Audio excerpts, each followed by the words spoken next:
Hello and welcome to my channel. In my What's Up for Dinner series, I show you what we've made for dinner recently in the hopes that you might find an idea for your family.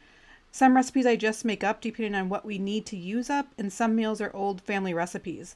I also continue to learn a lot about cooking, so if you have any recipe ideas you'd like for us to try, please comment down below. I love making new to me recipes. Let's get into this week's meal ideas. Our first dinner idea this week is Sloppy Joes. I'm using 2 pounds of ground hamburger, cooking that up on the stovetop. Then I'm going to chop up this white onion and add it to that hamburger. The hamburger is probably enough for 6 to 8 people for one meal, or our household is 3 adults, so we will probably have it obviously tonight and then enough for leftovers tomorrow night. And then you're going to add those onions to the ground beef along with a couple pinches of salt, couple dashes of pepper. Mix that up and you're going to let that cook until the hamburger is cooked all the way through. Now we will make our sauce. While that hamburger is cooking, you're going to want 2 cups of ketchup. That's a 1/2 cup measuring spoon. And a couple dashes of pepper, a couple pinches of salt, about 3 teaspoons of chili powder, or as much as you want. I just kind of eyeball it. And then 1 teaspoon of ground cloves, a 1/4 teaspoon of celery seeds, and then 2 tablespoons brown sugar, 1 tablespoon mustard,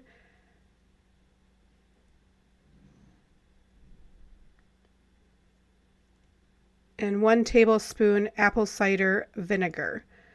You could use regular vinegar as well.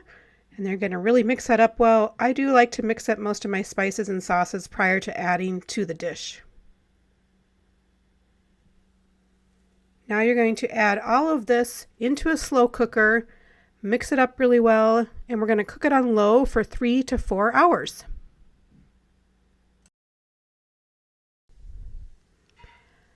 So the Sloppy Joes are done and they were delicious. They were in the slow cooker for about 3 hours on low, actually 4 hours on low. I did have it on warm about the last half hour to hour. And then I used a measuring cup and I dished out a heaping 1/3 of a cup for my sandwich. And if you did that, you'd have about 12 servings, but I think most people probably would want more than that. But it ended up being about $1.25 for the sandwich by itself. So here you go. We just had some fresh veggies and some dip and some regular potato chips. It was great.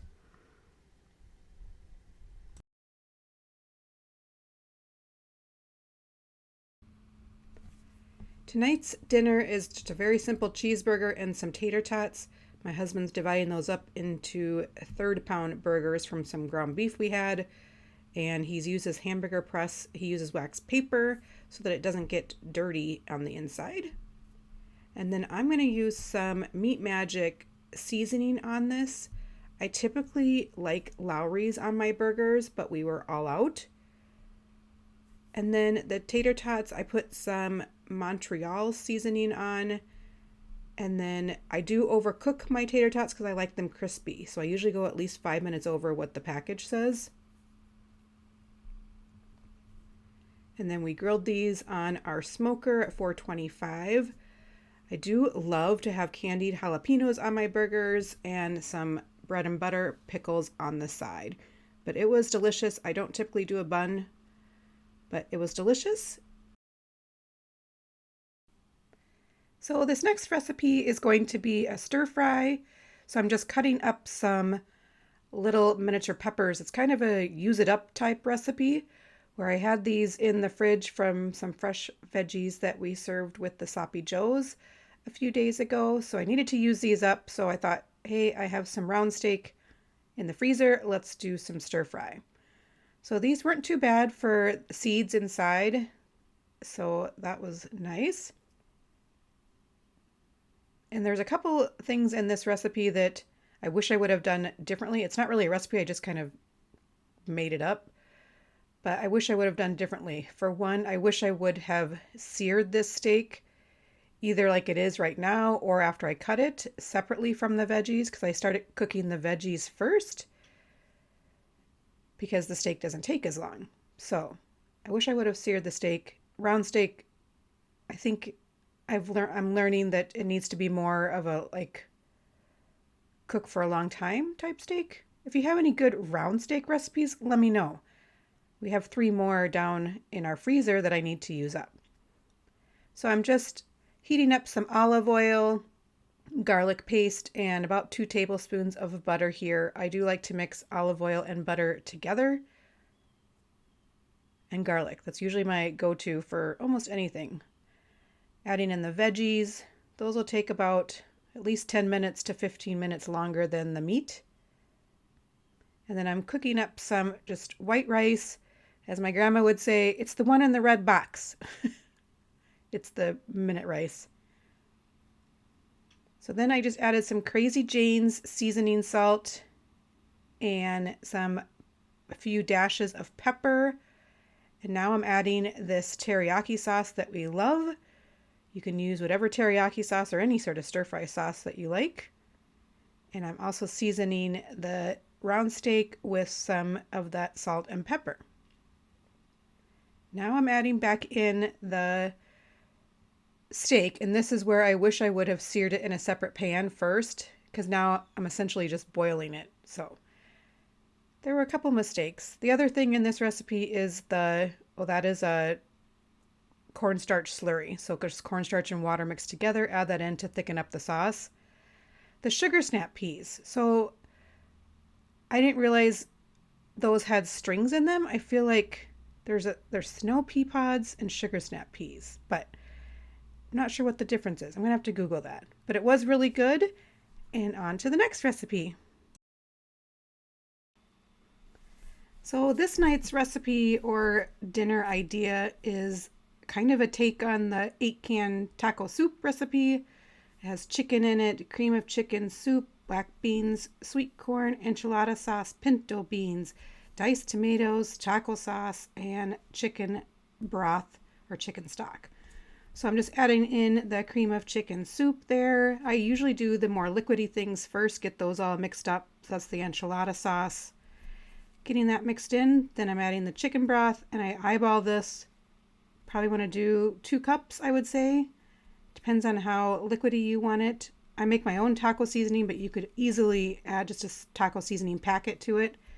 Get that all blended in and add more if you want, which I did. And I am going to add the diced tomatoes, which I actually added 2 cans. I ended up adding another can later on after it had been cooking. Then you want to add your corn, pinto beans, and black beans drained and rinsed pretty well.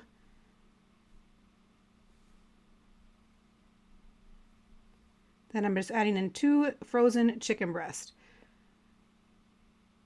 And then I'm going to cook that on low.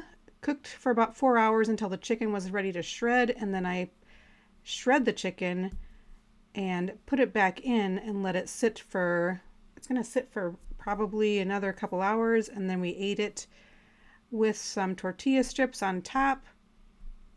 You could, if you felt like it was warm enough and done, you could move and you weren't ready to eat yet, you could move the crock pot to warm instead. You could also, for other toppings, you could add a drizzle of some sour cream, maybe some sour cream with lime in it, and some avocado. But we really like those tortilla strips on top. Or you could do just normal crackers, kind of like a chili. So this is a super easy, and it makes a lot. With all those cans, it makes a lot. I would say probably at least 10 servings. Probably more than that, probably 12. But it was really good. And we really like this for an easy dump and go crock pot meal.